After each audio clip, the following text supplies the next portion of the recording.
Ben, le chantier prioritaire a été de mettre en place les bases d'un état d'esprit. C'est évident. Je le disais là, je viens de croiser des éducateurs que je connaissais avant et qui font leur rentrée, là, qui font leur retour de vacances.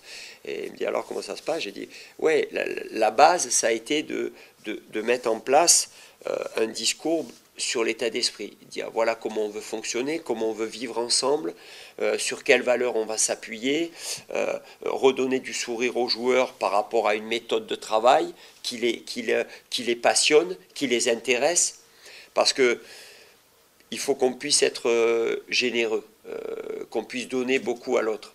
Mais moi, je ne suis pas dupe quand on est entraîneur. Hein. Pour recevoir de ces joueurs, il faut déjà beaucoup leur donner. Donc on a essayé de beaucoup leur donner, leur faire sentir que ça peut être intéressant individuellement et collectivement ce que l'on va proposer, qui vont prendre du plaisir dans l'efficacité, mais en s'appuyant sur des valeurs fortes de travail, d'humilité, de respect, d'attitude par rapport au blason que l'on défend. Ça a été la base. Mais je dois reconnaître que j'ai trouvé très vite l'adhésion du groupe de joueurs dont j'ai à disposition. Hein.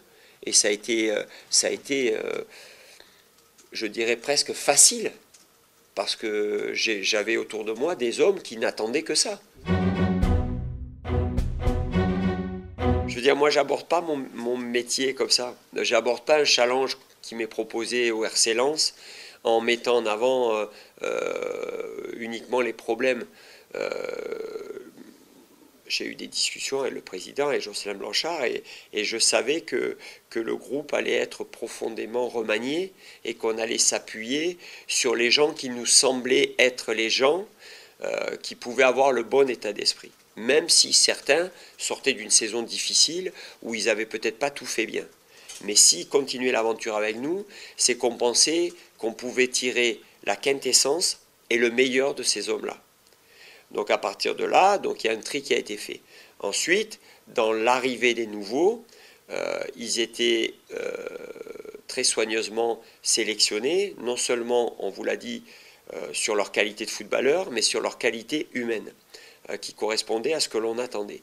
Donc après, très vite, l'amalgame entre les mecs qui ont été gardés, qui étaient des bons mecs, et les mecs qui arrivaient, qui étaient des bons mecs, et un staff nouveau qui mettait en place, bon, ça s'est fait relativement bien. Maintenant, le plus dur, c'est de maintenir ça sur la durée, bien entendu, notamment quand les résultats vont être un peu moins bons, quand on va connaître une période difficile. C'est là qu'on voit, hein, c'est dans la difficulté que l'on voit si vraiment l'état d'esprit est costaud, si on a les bonnes valeurs. Donc on a bien le temps de rencontrer ce genre de choses. D'abord sur la qualité humaine avant la qualité de footballeur, si vous voulez savoir. Aujourd'hui, pour faire partie d'une équipe, pour faire partie d'un groupe, il faut une mentalité. Des joueurs doués, mais qui ne s'inscrivent pas dans un collectif, il y en a tout plein et souvent ils ne passent pas. Donc cela, je n'en veux pas. Voilà, c'est clair, net et précis, et on est en phase totale avec le président et Jocelyn Blanchard.